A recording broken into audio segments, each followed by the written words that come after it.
Oke, selamat siang semuanya. Di sini kita kembali lagi dengan saya di channel Oblasius Siwarani. Nah, kali ini di video kali ini kita akan membahas mengenai karya tulis ilmiah. Karena banyak yang meminta saya untuk membuat video karya tulis ilmiah, jadi saya sekarang membuat video menulis karya tulis ilmiah. Oke, di sini saya sudah menyiapkan materi mengenai karya tulis ilmiah. Oke, sebelum ke sana kita harus tahu dulu apa itu menulis karya tulis ilmiah. Dan harus tahu dulu bagaimana cara menulis. Oke, langsung saja kita bahas. Di sini langsung saja kita bahas bagaimana cara menulis. Oke? Nah, di sini kita awali dengan kata menulis. Apa itu menulis? Nah, di sini saya mengambil pendapat ahli mengenai apa itu menulis. Jadi di sini ada pendapat ahli menurut Johari. Dia mengatakan bahwa menulis merupakan suatu keterampilan yang dapat dibina dan dilatih. Dan kemudian menurut Ebo, dia mengatakan menulis dapat dilakukan oleh setiap orang dengan cara dibina dan dilatih. Dan terakhir menurut MC Krimon, dia mengatakan bahwa menulis merupakan kegiatan menggali pikiran dan perasaan mengenai suatu subjek, memilih hal-hal yang akan ditulis. Nah, jadi kesimpulan dari pendapat ahli ini bahwa menulis itu merupakan suatu hal yang bisa dibina dan dilatih. Karena banyak orang yang mengatakan bahwa menulis itu merupakan suatu bakat atau minat yang sudah ada sejak dia lahir. Nah, anggapan itu adalah anggapan yang salah. Mengapa? Karena menulis ini adalah suatu hal yang bisa diasah, dilatih agar bisa menjadi penulis yang handal. Jadi kawan-kawan semuanya harus menanamkan dalam diri kalian bahwa menulis itu bisa diperoleh oleh setiap orang asalkan mau berjuang dan berlatih dan dibimbing. Oke, next. Nah, ini suatu hal yang penting bagi kawan-kawan yang akan memulai menulis karya tulis ilmiah. Oke, apakah itu? Nah, sebelum mulai menulis, kita harus tahu dulu dan kawan-kawan tolong hilangkan segala keraguan yang ada di benak teman-teman. Karena apa? Banyak kawan-kawan yang awalnya mereka pesimis dan tidak yakin mereka bisa menjadi penulis. Nah, hal-hal seperti inilah yang perlu dihilangkan dari benak pikiran kawan-kawan. Nah, jadi di sini kawan-kawan penting mengucapkan saya pasti bisa menulis, saya pasti bisa menulis. Nah, ini diucapkan dengan suara yang lantang dan keras. Supaya apa? Supaya motivasi kawan-kawan dalam menulis itu bangkit. Hal ini penting supaya kawan-kawan bisa semakin termotivasi untuk bisa menulis karya tulis ilmiah. Oke, next. Nah, di sini kita akan membahas tahapan dalam menulis karya tulis ilmiah. Nah, bagaimana tahapannya? Oke, langsung saja. Oke, yang pertama itu ada mencari ide tulisan. Nah, tentunya ide ini merupakan suatu hal yang mahal. Dan ide ini perlu kita peroleh dengan baik. Nanti akan ada kita bahas mengenai tips untuk mencari ide. Oke? Nah, next, yang kedua itu adalah pembatasan ide. Nah, setelah tadi kawan-kawan mendapatkan ide, kemudian kawan-kawan melakukan pembatasan ide. Nah, mengapa hal ini penting? Supaya kawan-kawan bisa terfokus pada satu ide yang sudah kawan-kawan tetapkan. Supaya jangan nanti di saat penyusunan laporan, kawan-kawan jadi tidak fokus mengenai ide yang kawan-kawan buatkan. Nanti tahu-tahunya menjadi menyimpang dari apa yang kawan-kawan tawarkan. Nah, itulah pentingnya kita melakukan pembatasan ide. Oke? Nah, next. Oke, yang ketiga itu ada menentukan maksud dan tujuan penulisan. Nah, setelah kawan-kawan melakukan pemetasan ide, kawan-kawan menentukan maksud dan tujuan penulisan. Nah, tentunya jika kawan-kawan melakukan atau menulis karya tulis ilmiah, pastinya kan itu ada maksudnya dan juga pastinya itu ada tujuannya. Ya kan, gak mungkin kawan-kawan melakukan atau menulis karya tulis ilmiah kalau nggak ada maksud dan tujuannya untuk apa ya kan. Nah, itulah mengapa pentingnya menentukan maksud dan tujuan penulisan. Oke ya. Nah, kemudian next di sini ada menyusun outline. Nah, outline karya tulis ilmiah ini adalah suatu rencana kerja yang memuat garis-garis besar dari suatu karya tulis ilmiah yang akan digarap. Jadi outline ini merupakan suatu garis-garis penting yang akan kawan-kawan susun nantinya menjadi suatu karya tulis ilmiah yang bagus. Supaya kawan-kawan nanti tahu apa-apa ada yang mau kalian kerjakan. Oke, next. Di sini ada tahap pengumpulan dan analisis data. Nah, setelah kawan-kawan selesai menyusun outline, kawan-kawan lakukanlah tahap pengumpulan dan analisis data. Tahap pengumpulan ini merupakan suatu tahap yang penting dalam menulis karya tulis ilmiah untuk keberlangsungan karya tulis ilmiah kawan-kawan. Jadi, di sini kawan-kawan lakukanlah pengumpulannya dan lakukan juga analisis data setelah selesai pengumpulan datanya. Oke. Di saat pengumpulan data itu ada beberapa teknik pengumpulan data. Itu ada survei, ada wawancara, dan juga ada teknik-teknik yang lainnya. Oke, kemudian kita lanjutkan. Nah, di sini adalah tahap penyusunan laporan. Nah, setelah kawan-kawan selesai melakukan tahap pengumpulan dan analisis data, kawan-kawan lakukanlah tahap penyusunan laporan. Tentunya kawan-kawan kan sudah tahu apa hasil penelitian kawan-kawan itu. Jadi kawan-kawan lakukanlah penyusunan laporannya. Dalam menyusun laporan itu, gunakanlah suatu bahasa atau kalimat yang mudah dimengerti agar si pihak reviewer itu bisa memahami apa maksud dari yang kita tuliskan itu. Oke, kemudian setelah selesai tahap penyusunan laporan, kawan-kawan lakukanlah revisi atau editing. Nah, bukan berarti setelah kawan-kawan selesai menyusun laporan itu sudah selesai semuanya, bukan. Nah, namun ada perlu kita baca kembali, baca ulang kembali untuk apa? Untuk melihat apa-apa ada yang kurang, apakah ada kata-kata yang tipu atau bagaimana, dan itulah pentingnya kita melakukan baca kembali tulisan, revisi atau editing supaya nanti tulisan kita itu menjadi karya tulis ilmiah yang bagus dan menarik serta memikat hati pembaca. Oke, nah kemudian kita next ke topik berikutnya. Oke, ini ada tips mencari ide. Seperti yang saya katakan tadi bahwa kita akan membahas mengenai tips mencari ide. Oke, bagaimana tips mencari ide? Oke, yang pertama itu adalah berimajinasi. Nah, artinya di sini kita tidak hanya membayangkan saja.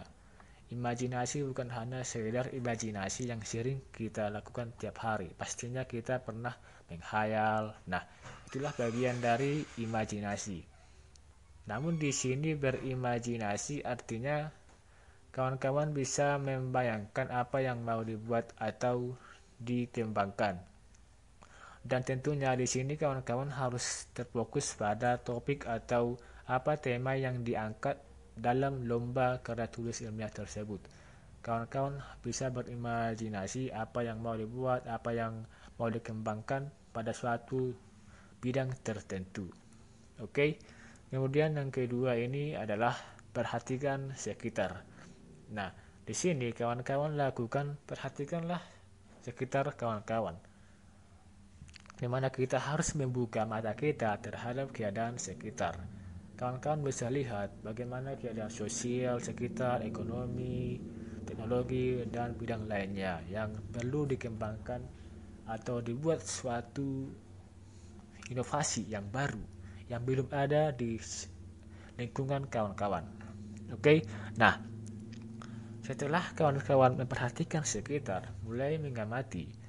Nah, kawan-kawan harus mengamati apa-apa aja tadi yang kurang, apa-apa aja yang perlu dikembangkan, apa-apa aja yang tidak ada di lingkungan tersebut. Nah, dari situ kawan-kawan bisa melihat dan kawan-kawan bisa memunculkan ide apa yang cocok diimplementasikan, ditawarkan untuk lingkungan sekitar kawan-kawan tersebut. Oke, nah kemudian di sini ada banyak membaca. Nah, tentunya seorang penulis itu harus banyak membaca. Supaya apa? Supaya pola pikir kita atau pengetahuan kita itu bisa bertambah. Nah, dengan banyak membaca, kita akan mendapatkan ide atau gagasan yang banyak. Kita bebas membaca dari buku, jurnal, atau referensi lainnya.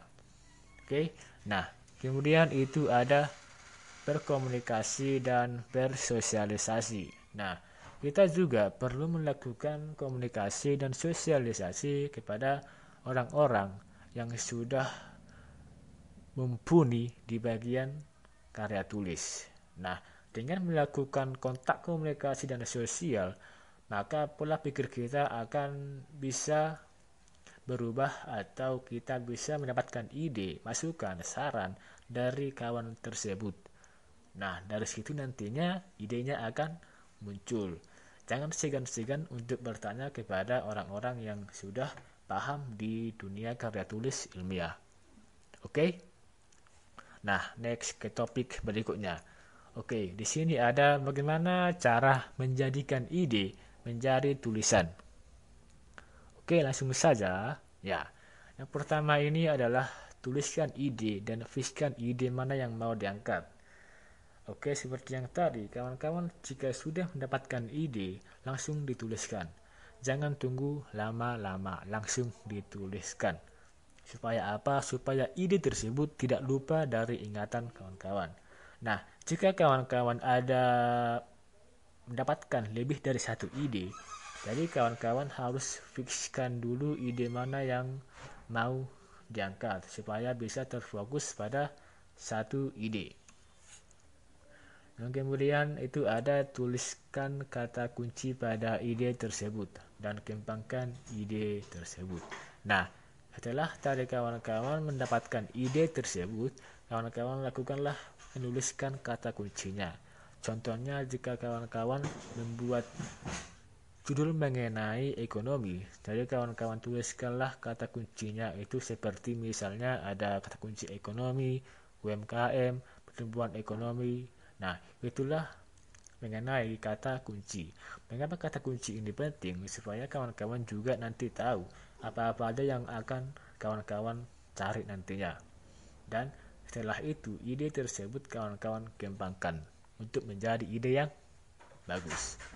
Oke, kemudian itu ada cari data. Nah, cari data itu diperlukan supaya apa? Kita bisa memberikan statement mengenai judul atau ide kita tersebut. Nah, mencari data itu bisa kita cari dari internet, jurnal. Nah, kalau kita mencantumkan suatu data, jangan lupa untuk mencantumkan juga sumber data tersebut. Dari mana data itu kita ambil, harus kita cantumkan di karya tulis ilmiah kita tersebut. Hal ini penting supaya apa? Supaya kita tidak dikatakan plagiat. Jadi, kita harus mencantumkan sumbernya dari mana. Nah, mengapa pentingnya suatu data? Data ini penting supaya apa? Untuk mendukung ide kita tersebut. Nah, jika ada data, nantinya pihak juri atau pihak reviewer itu akan percaya. Kenapa percaya? Karena di sini kita tidak mengada-ada, ada bukti nyatanya. Ini datanya. Nah, jika kita membahas suatu masalah dan ada datanya, itu kan akan semakin bagus. Dan artinya itu kita mengatakannya dengan konkret. ada bukti nyatanya yang bisa ditanggungjawabkan. Oke, itulah pentingnya suatu data. Oke, next. Nah, di sini ada itu fokus pada ide yang diangkat dan cari referensi sebanyak-banyaknya agar memperkaya tulisan. Jadi, jangan lupa kawan-kawan harus mencari sumber referensi sebanyak-banyaknya, baik itu buku, jurnal. Hal ini penting supaya kita bisa memperkaya kalimat demi kalimat di tulisan kita tersebut.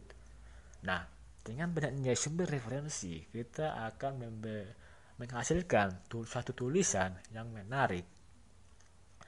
Oke, nah kemudian itu ada mulailah menulis. Nah, pastikan ide kawan-kawan itu tertulis. Buatlah suatu deadline atau timeline untuk pengerjaan karya tulis tersebut. Nah, contohnya di minggu pertama kawan-kawan harus menyelesaikan di bagian abstrak contohnya. Nah, dan kemudian di minggu kedua kawan-kawan harus menyelesaikan di bagian pendahuluan. Nah, itulah pentingnya suatu timeline. Supaya apa? Supaya kita bisa jelas menyelesaikan karya tulis tersebut. Supaya kita tidak lupa akan karya tulis ilmiah tersebut. Nah, di sini juga kawan-kawan bisa memberikan suatu reward dan punishment kepada diri sendiri. Jika karya tulis tersebut selesai sesuai dengan deadline-nya, maka kita memberikan reward kepada diri kita tersebut. Supaya apa? Supaya kita menghargai diri kita sendiri yang sudah susah payah menyusun tulisan karya tulis ilmiah tersebut. Oke? Nah, sekarang kita next. Oke, sekarang kita fokus ke penulisan sebuah karya tulis ilmiah. Kalau tadi kita membahas mengenai tahapannya, tips mencari ide. Nah, sekarang kita masuk ke standarisasi penulisan sebuah karya tulis ilmiah. Nah, apa itu standarisasi? Oke, standarisasi ini suatu usaha bersama membentuk standar. Dan ini berasal dari kata standar, yaitu sebuah aturan dan bersifat wajib. Nah, dalam karya tulis ilmiah itu ada standar penulisannya. Kita tidak bisa asal-asal menulis sesuka hati kita karena ada suatu standar atau elemen-elemen yang termuat dalam karya tulis ilmiah tersebut. Nah, oke langsung. Bagaimana konteks karya tulis ilmiah? Bagaimana standarisasi dalam konteks karya tulis ilmiah tersebut? Oke, tentunya karya tulis ilmiah memiliki suatu standarisasi tertentu. Oke, apa itu? Langsung kita bahas. Oke. Nah, di sini dalam karya tulis ilmiah terdapat elemen atau komponen yang tercantum di dalamnya. Nah, di sini elemen-elemennya ini saya membuatnya itu berdasarkan lomba yang sering saya ikuti, yaitu lomba karya tulis ilmiah. Apa-apa aja yang termuat dalam lomba karya tulis ilmiah, oke? Nah, di sini yang pertama adalah kafir. Ini merupakan judul karya tulis ilmiah ini, dan ini berisikan logo, judul karya dan kampus atau sekolah kita. Nah, dan kemudian nama penulis, nama sekolah, dan kemudian tahun penyelenggaraan lomba. Nah, inilah yang pertama untuk standarisasinya. Oke. Nah, yang kedua ini lembar pengesahan. Ini penting dan berguna agar karya kita itu absah atau sah untuk kita ikutkan dalam suatu lomba. Dan ini biasanya berisikan judul, nama ketua tim, asal kampus atau sekolah, dan juga tanda tangan dosen pendamping dan dekan atau wakil dekan. Oke, nah untuk yang ketiga itu adalah lembar orisinalitas. Ini adalah lembar karya asli, yang artinya ide tersebut merupakan hasil pemikiran kita, bukan hasil plagiat atau hasil kopas dari karya orang lain. Nah, inilah pentingnya lembar orisinalitas. dan ini berisikan judul karya, nama ketua tim, dan termuat suatu pernyataan yang menyatakan karya kita itu adalah asli buatan kita. Dan ini ditandatangani ketua tim yang di materai itu materai 3000 atau 6000.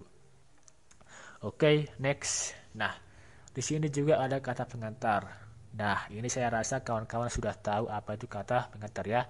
Oke, next. Nah, di sini daftar isi. Nah, ini juga saya rasa kawan-kawan sudah tahu mengenai daftar isi. Nah, oke. Sekarang kita masuk ke bagian inti dari karya tulis ilmiah. Kita masuk ke bagian inti. Oke, kawan-kawan fokus. Oke. Nah, yang pertama itu adalah abstrak. Nah, bagian inti karya tulis ilmiah itu yang pertama itu adalah abstrak. Nah, abstrak ini disusun antara 250 sampai dengan 500 kata, dan ini mencerminkan isi dari keseluruhan karya tulis ilmiah itu. Jadi kawan-kawan harus bisa merangkumnya dengan baik, dengan maksimal 500 kata. Oke. Dan pada akhir abstrak ini ada tercantum kata kuncinya atau keywordnya, dan ini maksimal ada 5 kata, dan membuat kata kunci ini harus sesuai dengan abjad. Nah, nanti setelah ini akan ada saya tampilkan mengenai bentuk-bentuk dari abstrak, bab 1, bab 2, dan seterusnya. Nanti akan saya tampilkan di video atau di pembahasan berikutnya ya. Oke. Yang kedua itu ada namanya pendahuluan. Nah, setelah selesai abstrak ada pendahuluan. Pendahuluan ini terdiri dari 4 subbab. Yang pertama itu latar belakang. Nah, ini membuat mengenai masalah yang kita bahas. Terus membuat mengenai alasan mengapa kita mengangkat judul atau ide tersebut. Oke, dan di latar belakang ini ada baiknya kita mencantumkan data untuk mendukung atau untuk keakuratan pembahasan kita. Nah, tadi saya katakan bahwa di sini itu membuat mengenai masalah yang kita angkat. Jadi ada baiknya masalah yang kita angkat tersebut kita cantumkan suatu data untuk mendukung bahwa masalah itu harus dipecahkan atau benar. Oke. Nah, yang kedua itu ada rumusan masalah. Nah, rumusan masalah ini merupakan hal yang kita ambil dari latar belakang ini. Rumusan masalah ini contohnya jika judul kita mengenai permasalahan ekonomi, jadi di rumusan masalahnya kita bisa buat bagaimana pengaruh X terhadap Y. Nah, bagaimana pengaruh Y terhadap X. Nah, itulah rumusan masalah, dan perlu diketahui bahwa rumusan masalah ini kita ambil dari latar belakang tersebut. Oke, nanti akan saya tampilkan mengenai rumusan masalah di topik berikutnya ya. Nanti akan saya tampilkan. Oke, yang ketiga yaitu ada tujuan penelitian. Nah, tujuan penelitian ini merupakan suatu jawaban atau menjawab pertanyaan-pertanyaan yang ada di subbab yang kedua tadi, yang ini rumusan masalah. Jadi intinya rumusan masalah dan tujuan penelitian itu saling berkaitan. Oke, sekali lagi tujuan penelitian ini menjawab apa yang kita pertanyakan di rumusan masalah. Nanti akan saya tampilkan mengenai ini ya. Oke, yang keempat itu ada manfaat penelitian. Di sini kita berikan manfaatnya bagaimana. Tentunya untuk melakukan tulisan ini kan kita ada manfaatnya, apa yang mau kita berikan kan. Oke. Nah, kemudian itu ada tinjauan pustaka. Tinjauan pustaka ini berisikan teori-teori pendukung judul atau ide karya tulis ilmiah kita tersebut. Kita cantumkanlah di sini teori-teori pendukungnya. Oke. Dan kemudian itu ada metode penelitian. Metode penelitian ini berisi prosedur pengumpulan atau informasi, pengolahan data, tulis penelitian, sampelnya bagaimana, populasinya bagaimana, teknik pengumpulan datanya bagaimana kita analisis datanya. Jadi di sinilah kita cantumkan itu semuanya di metode penelitian. Oke. Nah, kemudian ada namanya pembahasan. Oke, di bagian ini kawan-kawan ungkapkanlah hasil penelitian atau ide kawan tersebut. Kalian cantumkanlah di sini. Usahakan membuatnya dengan baik, menarik, dan menggunakan bahasa yang mudah dipahami. Dan pada baiknya data-data itu kalian tampilkan di bagian pembahasan supaya semakin menarik. Usahakan di sini kawan-kawan berikan hasilnya, cantumkan hasilnya semuanya dengan baik ya. Nah, kemudian ada namanya penutup. Saya rasa kawan-kawan sudah tahu mengenai penutup ya. Itu yang pertama kesimpulan. Kawan-kawan simpulkanlah hasil penelitian kawan-kawan tersebut. Simpulkan secara keseluruhannya dengan baik dan benar.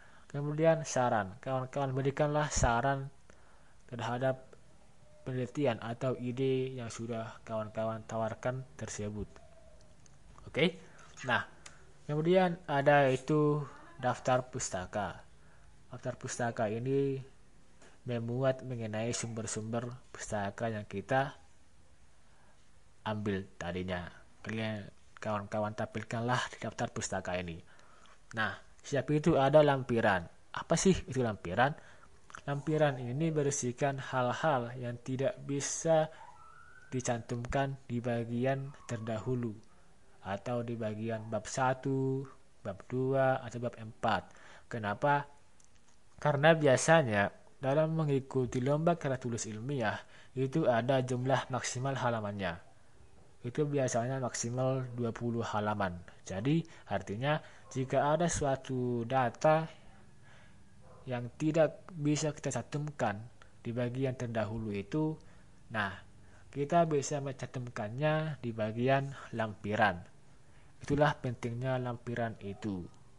Oke, jangan lupa ya diingat itu mengenai lampiran ini. Nah, oke, itu tadi pembahasan mengenai bagaimana menulis, bagaimana tips mencari ide, bagaimana tahapan menulis karya tulis ilmiah, dan kita juga belajar mengenai tahapan ataupun standarisasi karya tulis ilmiah. Nah, berikutnya nanti akan kita bahas dan akan saya tampilkan itu mengenai tampilan-tampilan bab 1 abstrak sampai dengan penutup atau dan lampiran akan saya tampilkan di berikutnya. Oke guys, jangan lupa klik tombol subscribe karena akan membantu saya dalam mengembangkan channel ini.